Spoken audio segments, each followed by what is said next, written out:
The wealthiest families in Canada aren't just passing down money, they're passing down systems. And the difference between leaving your kids a pile of cash and leaving them real generational wealth usually comes down to a handful of strategies that most Canadians simply never learn about. Hi, I'm Matt Dolman, Senior Wealth Advisor at CG Wealth Management, and I spend time helping families build multi generational wealth plans that actually work inside the Canadian tax system. What I'm about to share with you will probably change the way you think about the money you're already sitting on. Let's start with the move most parents make and why it backfires. They decide the best thing they can do for their kids is write a big check. Maybe you're thinking about gifting $100,000 when your child turns 30. It sounds generous, right? But here's what actually happens. Canada has no gift tax on the giver. So far, so good.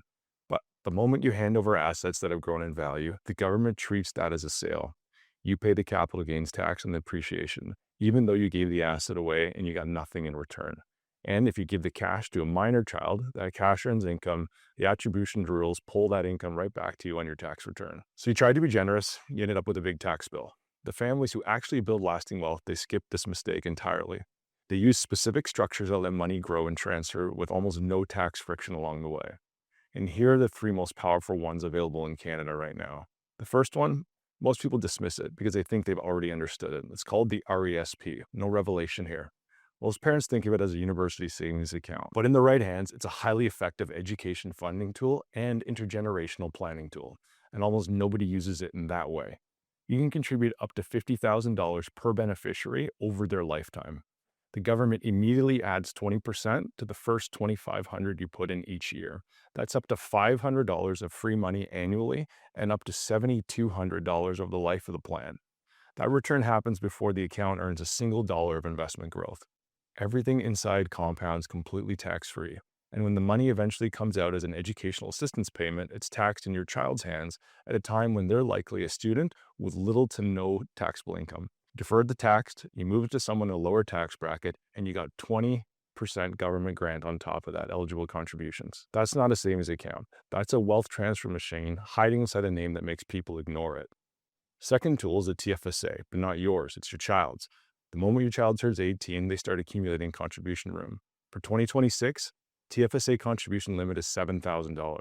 If you give them the money to max it out every single year starting at 18, by the time they're 30, they'll have $84,000 in contribution room filled, and every dollar of growth inside that account is completely tax-free. Not tax deferred like an RSP where the bill's just waiting for you down the road, actually tax-free. No attribution rules because they're an adult. TFSAs don't generate taxable income. There's nothing for the government to claw back.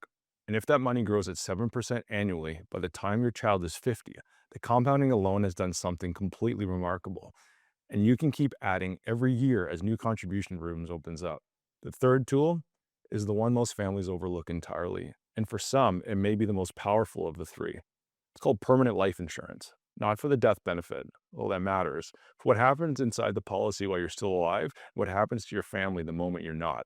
In many cases, a properly structured life insurance policy can deliver a tax-efficient death benefit to the beneficiaries. The specific outcome depends on the factors like policy design, funding, age, health, and your overall estate planning objectives. But the contrast with a typical estate can be striking. And it's a comparison that changes how a lot of people think about this. If you're watching this and realizing you've been thinking about this the wrong way, that's exactly where I want you to be, because this is fixable. But the earlier you start, the more powerful each of these tools becomes. The link in the description below will take you straight to my calendar. Book a time and we'll map out what this looks like for your specific family. And here's the part most people never think about until it's too late. Timing. The RSP example makes it concrete.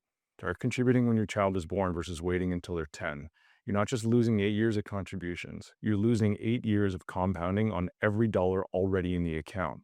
Same total contributions, dramatically different outcomes.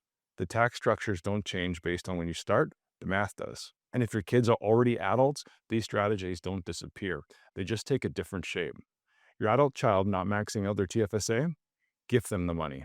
No attribution, no tax consequences for you. Tax-free growth potential for them. Do they have kids of their own? You can contribute directly to your grandchildren's RESPs. The $50,000 lifetime limit is per beneficiary, not per contributor, so you can stack on top of what the parents are already doing. And if your estate planning is your focus, the life insurance strategy becomes even more valuable. The death benefit paid to a named beneficiary generally bypasses the estate, which may help reduce probate costs and avoid certain estate administration delays. Now, the question that always comes up is, what if I give my kids all that money and they waste it? And that's a fair concern. It's exactly why this structure matters as much as the dollar amounts. TFSAs and RESPs aren't blank checks. They have rules and purposes built right in.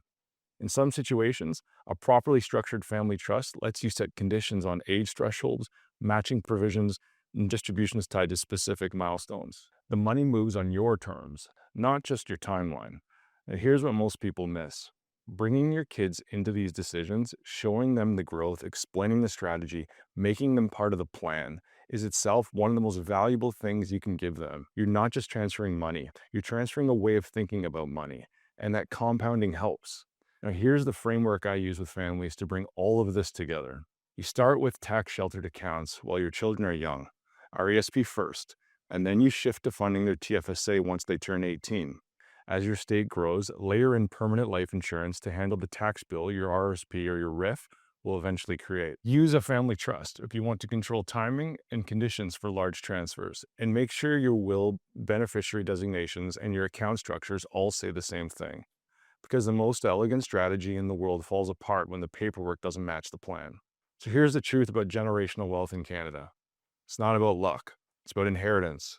It's not about timing the market perfectly. It's about making a small number of deliberate decisions early and letting the tax system and compound growth do the rest over decades.